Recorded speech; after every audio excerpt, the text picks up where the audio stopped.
नमस्कार, मैं मनभूषण कुमार। आप सबों को मैं अपने YouTube चैनल पर स्वागत करता हूं।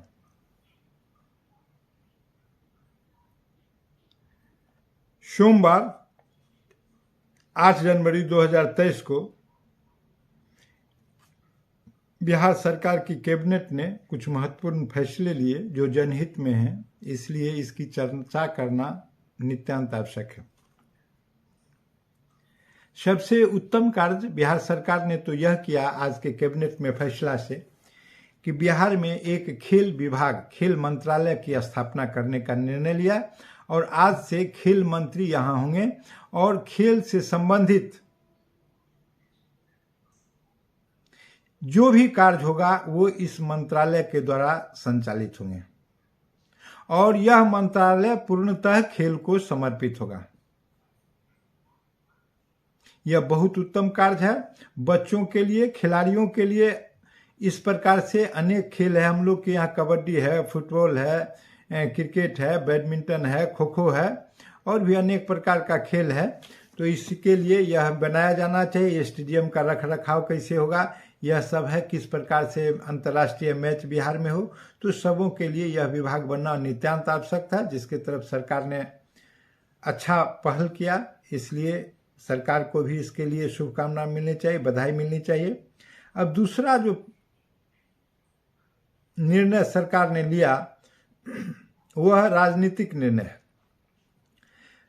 लोकसभा के चुनाव अब तुरंत आहूत होने वाला है। 2024 चल रहे हैं, अप्रैल मई में लोकसभा का चुनाव 7-8 फेज में होंगे। तो इस प्रकार से एक सप्ताह में एक फेज लिया जाता है, तो वह कार्यक्रम चालू हो जाएगा। फिर नामांकन भी उससे पहले होना है, फिर वापसी भी होगा, स्क्रूटनी होगा, सब कुछ होना है। तो और ऐसा लग रहा है कि यह चुनाव भी 1 माह पहले कहीं हो जाए तो फरवरी में ही घोषणा हो जाएगा कि चुनाव कब होगी, तारीख वगैरह निश्चित रूप से निकल जाएंगे। लेकिन जो यक्ष प्रश्न है जिसमें सरकार ने जो राजनीतिक निर्णय लिया है वह यह है कि बिहार में जो मुखिया जी का वेतन था पंचायती राज में, वह 2500 रुपया था। सरकार ने उसको बढ़ाकर 5000 रुपया कर दिया है और सूबे बिहार में 8053 मुखिया का पद है।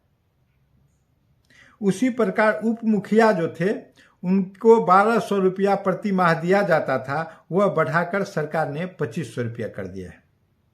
उनके लिए भी जो पद है वो है पूरे बिहार में, उनका संख्या हो गया 8053।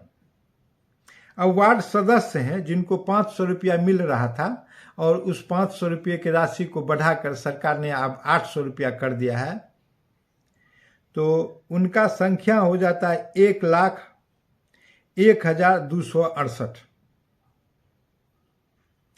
और इसी प्रकार ग्राम कचहरी में सरपंच होते हैं, एक पद सरपंच का है जो निर्वाचित प्रतिनिधि होते हैं और इनका भी मानदेय बढ़ाकर 2500 से 5000 कर दिया गया है और इनकी भी संख्या सूबे बिहार में 8053 होता है। इसी प्रकार उप सरपंच भी एक होते हैं, तो इनका जो मानदेय 1200 रुपया था उसको बढ़ाकर राज्य सरकार ने 2500 रुपया कर दिया है। इनकी भी संख्या 8053 है।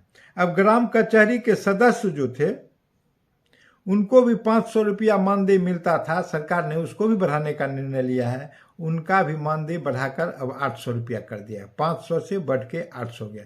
इस प्रकार सरकार ने अपनी उद्घोषणा में कहा कि सभी पंचायती राज की संस्था है, उनके जो निर्वाचित प्रतिनिधि है उनकी मानदेय दुना कर दिया गया है।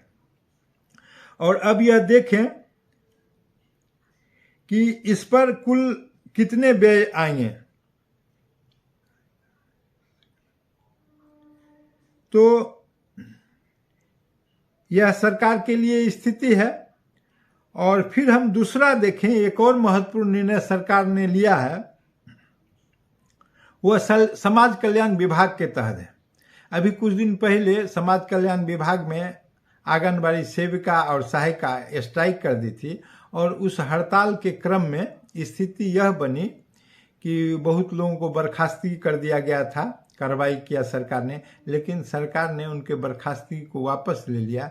आखिर ये अंतिम पौदान के लोग सब होते हैं, इनको पूर्व से 5,950 रुपया मिल रहा था आंगनबाड़ी सेविका को, और जो आंगनबाड़ी सेविका को जो मिल रहा था 5,950 रुपया, तो उनको बढ़ाकर राज्य सरकार ने 7,000 कर दिया है। और फिर देखिए सहायिका का भी था, 2,975 रुपया सहायिका को मिल रहा था, सरकार ने उसको बढ़ाकर 4,000 रुपया कर दिया है। यह बहुत सुंदर कार्य है, यह नित्यांत आवश्यक था, बढ़ना तो और भी चाहिए था, लेकिन सरकार के पास भी जो अर्थ है उसी के हिसाब से वो अपना कार्रवाई करती है। सरकार, भारत सरकार के द्वारा जो निर्गत परिपत्र पत्र हैं, तो उसमें यह निर्णय है कि ये जो आंगनबाड़ी की जो संस्थाएं चलती है पौष्टिक आहार के लिए और छोटे छोटे बच्चों के शिक्षा के लिए, इसमें 60% राशि भारत सरकार देगी और 40% राशि का व्यय राज्य सरकार करेगा। अर्थात 100% पूरा होने के लिए 60% जो है वो देंगे भारत सरकार, और उसमें सहयोग राशि के रूप में 40% जो होगा वह होगा राज्य सरकार का। अब देखिए स्थिति अब बदल गई है। स्थिति यह है कि आज जिस प्रकार से राज्य सरकार ने राशि को बढ़ाया है, तो उससे स्थिति यह बन रही है कि 38.57% जो योगदान है वह आज के दिन भारत सरकार का है। बिहार में भारत सरकार का योगदान आंगनबाड़ी सेविका केंद्र के लिए वह 38.57% है, और वहीं राज्य सरकार का उसमें योगदान हो जाता है वह है 61.43%। बिल्कुल बदल गया। वहां पहले था कि 60% भारत सरकार को देना था और 40% सहयोग में राज्य सरकार को देना था, लेकिन स्थिति आज बिल्कुल बदल दिया गया है। चूंकि कानून नहीं है, लेकिन हड़ताल होते हैं राज्य में, प्रभावित राज्य होता है, तो इस प्रकार से राज्य सरकार ने अपने दयालुता के भाव को देखते हुए, कायम रखते हुए, उसने राज्य में जो आंगनबाड़ी सेविका है वो भारत सरकार के प्रावधान से उलट जाकर आगे बढ़कर जनहित में राशि को बढ़ाने का काम किया है।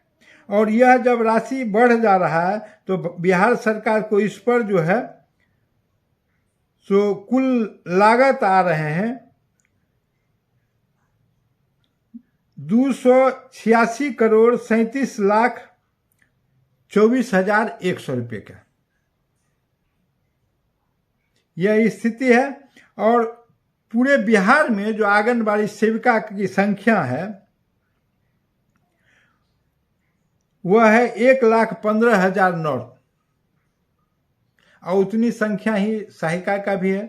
तो यह बहुत अच्छा काम हुआ कि इसको बढ़ा दिया गया, और इससे वोट भी अच्छा मिलने की संभावना है।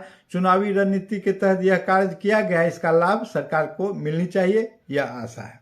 फिर आईटी पॉलिसी सरकार ने लाया है, जिससे कि आईटी के क्षेत्र में बिहार में अच्छा कार्य हो। इस कार्य के लिए आईटी पॉलिसी की सरकार ने घोषणा किया है, जिससे बिहार में आईटी के क्षेत्र में ऊंचाई प्रदान हो सकेगा।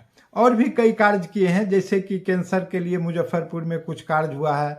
तो ये सब छोटे छोटे अन्य कार्य हुए, लेकिन बिहार सरकार जो आज जो बैठक हुआ कैबिनेट का, उसमें यही महत्वपूर्ण निर्णय था जो जनहित में थे, जिसको कि सबों को जानना नितांत आवश्यक था। तो इस ख्याल से, और यह बहुत अच्छा रहा। तो अगर यह वीडियो आपको पसंद आया तो इसे सब्सक्राइब करें और बेल आइकन दबाने का काम करें।